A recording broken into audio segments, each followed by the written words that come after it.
Hello there. Today I'm here to talk to you about ninja. Ninjas?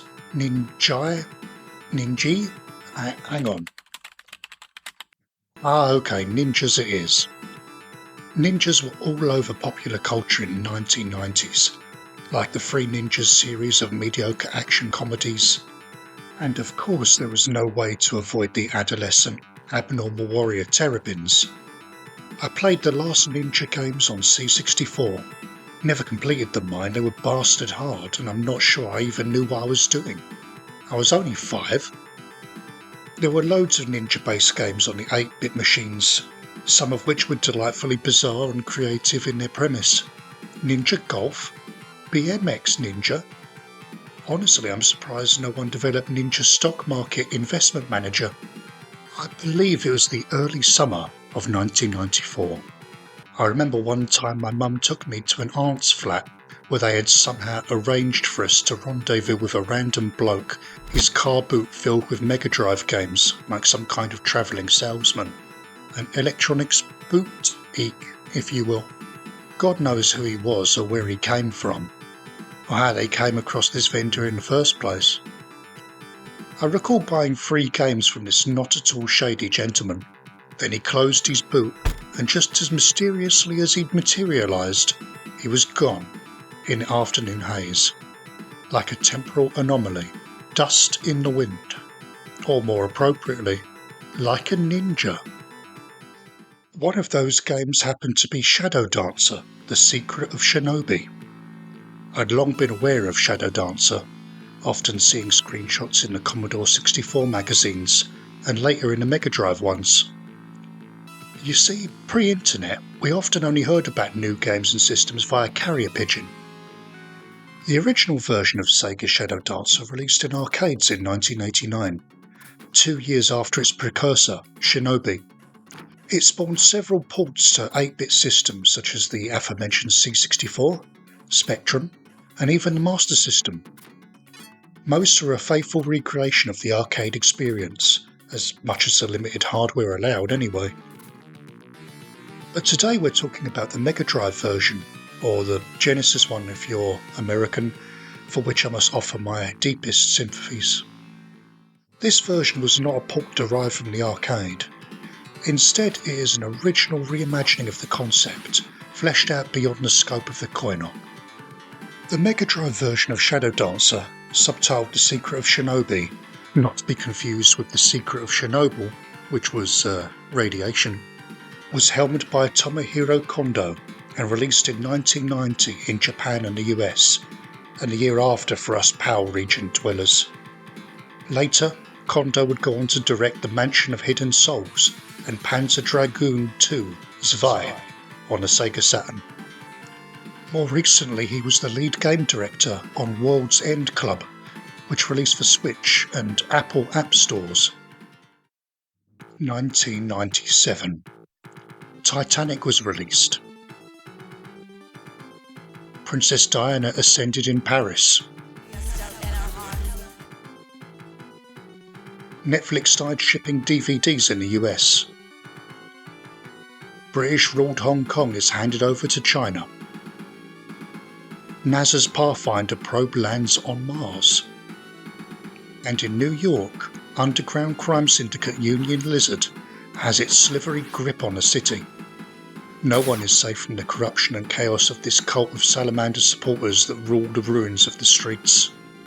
Can one ninja and his dog wage war against the oppression of this band of nefarious newts?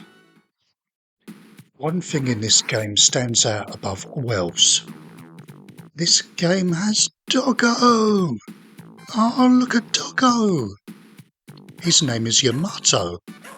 He's definitely a good boy. Alas, you can't pet him, but you can ask him to charge enemies, mauling them enough for you to exact the killing blow while they're distracted.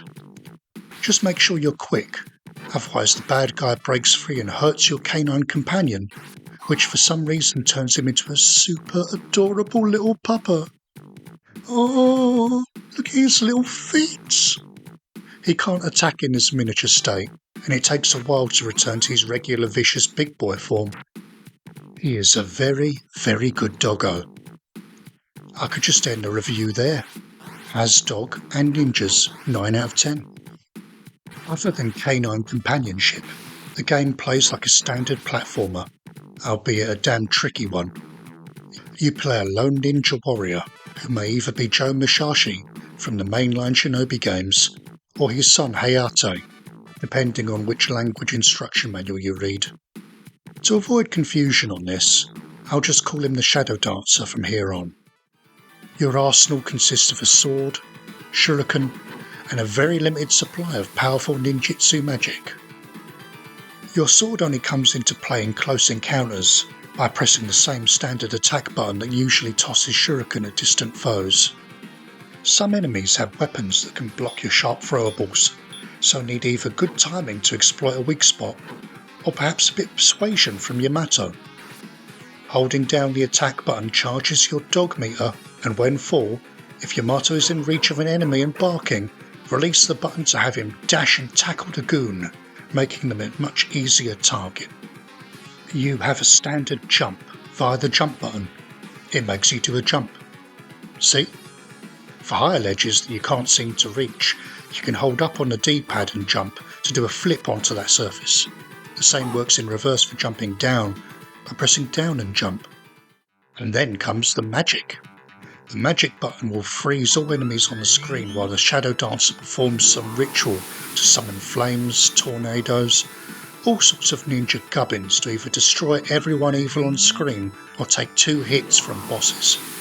You only get 1 per level, so use it very sparingly. Speaking of which, the arcade version's magic just sounds really funny.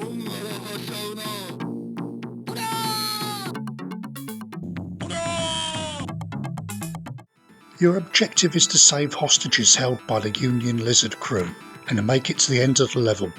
There's a hostage indicator at the bottom right of the screen, so you know how many you need to save before trying to leave. The male captives provide nothing but points, but rescuing a female hostage powers up all your attacks to overwhelm even the strongest shielded enemies. Sorry lads, you clearly ain't doing it for this ninja. Bosses are rather bizarre for the leaders of an underground cult. A demon samurai. A wall. A circular saw enthusiast. A wheel? A bloody wheel? Also, your faithful doggo is nowhere to be found in boss stages, so you're on your own. Chances are the developers couldn't find a way to implement the dog mechanics into attacking the bosses, so just left him out entirely. In between stages, the Shadow Dancer likes to unwind by diving headfirst from the top of a skyscraper, as you do, while shurikening fast-moving ninjas working their way up the tower. Why? Dunno, it's a hobby I guess. Shoot enough of the 50 ninjas and you might get a bonus life, which I promise you'll very likely need. The trick is to stay close, but not completely to the right wall, and spam those shurikens like mad. Trust me, it works. Shadow Dancer is a very tough, unforgiving game. It's one of those games where one hit from anything will kill you, so expect your lives to sink faster than the reputation of game in recent years. Also, the death sound effect is one of my favourites. Short, punchy, and it sounds like, do you want chicken and chips?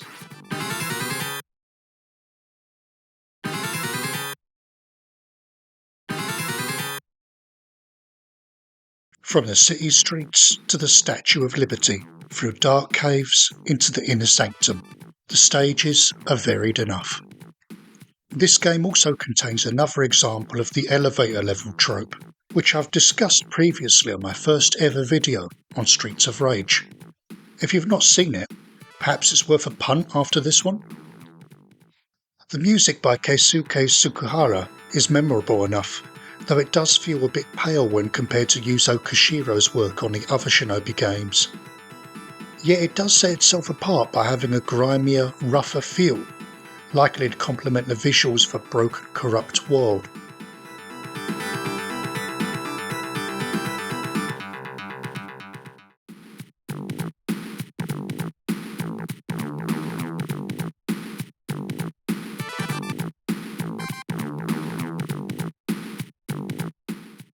The soundtrack was mastered to vinyl by data discs not too long ago, and has a nice place in my collection.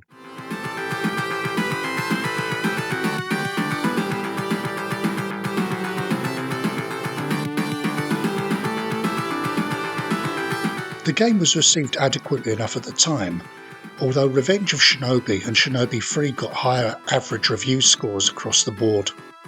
Regardless, I can say it's a decent enough game, and I recommend a playthrough, especially if you're into challenging games that occasionally venture into the unfair. It has been re-released via several Mega Drive compilations in recent years, so it's not that hard to find. The Shinobi series will soon continue in Art of Vengeance from Lizard Cube, the same team behind Streets of Rage 4. I have high hopes for this one, based on their stunning work on that game. And it also has Doggo! Eee! Did you play Shadow Dancer? What's your favourite Doggo in any video game? Did you ever receive a visit from the mysterious car boot man? Why not let me know in the comments? Now, if you'll excuse me, it's time to work my ninja magic. Hey babe, you gonna power me up?